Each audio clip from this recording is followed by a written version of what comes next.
Hey guys, ito yung mga mga freebies namin na nakuha din sa Pure Gold Convention. Ayan, free yung iba pero yung iba syempre binili kasi kailangan mo naman bumili para magkaroon ka ng free. Parang katulad nito bibili ka ng malaking diaper, libre mo na yung dalawang ganito.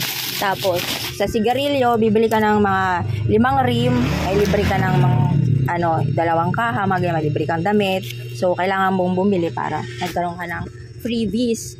Tapos yung iba, tulad nito, may mga free na cookies, bibili ka ng chips, depende. Ito, may free na sabon din, ganyan. So, kailangan mong bumili para magkaroon ka din ng free at hakot yung mga ganong promo. So, ito, meron tayong 11 to binawasan na ni Jack ng isa, binigay niya sa mabait naming kapitbahay. So, ito ay pamimigay din natin sa mga mababait din ng kapitbahay. Ano na lang ito, 10. Alas pare-paras yan ng laman. Mga free ay pamigay din natin, di ba? Para matikman nila ang free ni Aling Puding. Tapos, ito, bili ka isang box ng gin.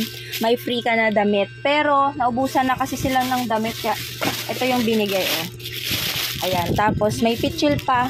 Saan na yung pitchil? Ito na ko to. Pag bibili ka kasi niyan, may chance ka na mag-shoot ng bola. Tapos binigay na sa akin to. Kasi nakashoot ako ng 2. Tapos may baso pa. Ayan. So pag nakashoot ka, ay libre kang ganyan. Tapos, ito rin kasi basta pagka nakashoot ka or nag-spin ka ng wheel, ganyan. Ganyan yung mga ganap kay Pure Gold. Ang ganda pala nung bag, Parang, sling bag. Ito yung mga free. Dati relo, ang ganda ng relo ng free nila. So, ganun lang. Ito ipamimigay lang natin yan sa mga kapitbahay ng mababait. Yan. Thank you, Pure Gold Aling Puding. Next year ulit, so punta tayo everyday para makahakot tayo ng mga freebies. Actually, madami pa yan. Kasi ito nasa San Mateo. Sa QC nandun, madami din. Tapos may mga laruan pa, diba? Ito may mga free to na mga, free niyan? Listerine.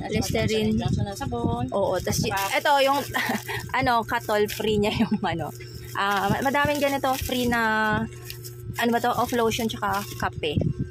Ayan. Ano ba to? Ito mga free niyan garapon. Ganito yan. May picture ka na nadala sa inyo? Oo, may picture talaga dun.